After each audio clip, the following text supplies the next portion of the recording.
Welcome to my class and stories. अभी हम discuss करेंगे एक नई हिंदी मॉरल स्टोरी जिसका टाइटल है मिठास का स्पर्श। मिठास का स्पर्श। चलिए स्टार्ट करते हैं। हम सभी लालची राजा मिठास की कहानी जानते हैं। उसके पास सोने की कमी नहीं थी, लेकिन सोना जितना बढ़ता वह उतना अधिक सोना चाहता अपने पास।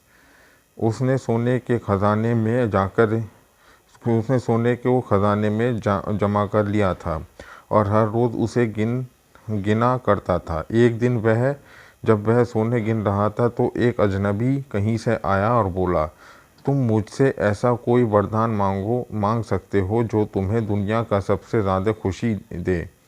राजा खुश हुआ और उसने कहा, मैं चाहता हूँ कि जिस चीज़ को छूऊं वह सोने की बन जाए। अजनबी ने राजा से पूछा, क्या तुम सचमुच यही चाहते हो? राजा ने कहा, हाँ। तो अजनबी बोला, कल सूरज की पहली किरण के साथ ही तुम्हें किसी चीज़ को छूकर सोना बना देने की ताकत मिल जाएगी। राजा ने सोचा कि वह सपना देख रहा होगा, यह सच नहीं हो सकता। लेकिन अगले दिन जब राजा नींद से उठा तो उसने अपना पलंग छुआ तो वह सोने का बन गया। वह वरदान सच था। राजा ने जिस चीज़ को भी छुआ वह सोने की बन गई। राजा ने जिस उसने खिड़की के बाहर देखा तो अपनी नन्ही बच्ची को खेलते पाया। उसने अपनी बिटिया को यह अजूबा दिखाना चाहा और सोचा कि वह खुश होगी, लेकिन बगीचे में जाने से पहले उसने किताब पढ़ने की सोची। उसने जैसे ही उसे छुआ तो वह सोने की बन गई।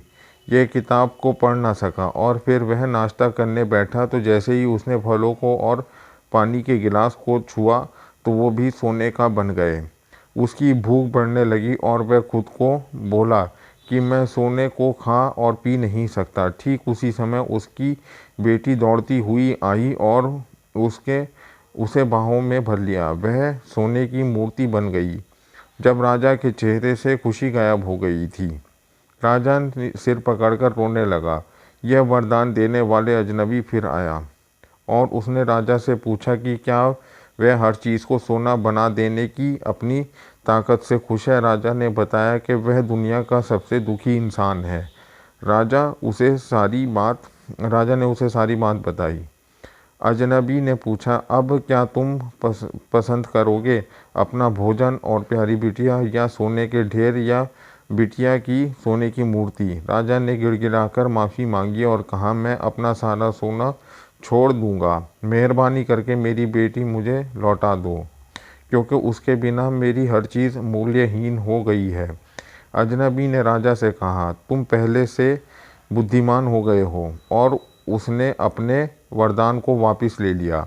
राजा को अपनी बेटी फिर से मिल गई और उसे एक ऐसी सीख मिल गई जिसे वह ज़िंदगी भर नहीं भुला सका। इस कहानी से क्या शिक्षा मिलती है? घटिया या विकृत जीवन मूल्यों से दुखी मिलता है और कई बार इच्छा को पूरा होने से बड़ा दुख बन जाता है। होप डाउन कि आपको ये स्टोरी समझ में आई होगी। Thank you very much for watching the story.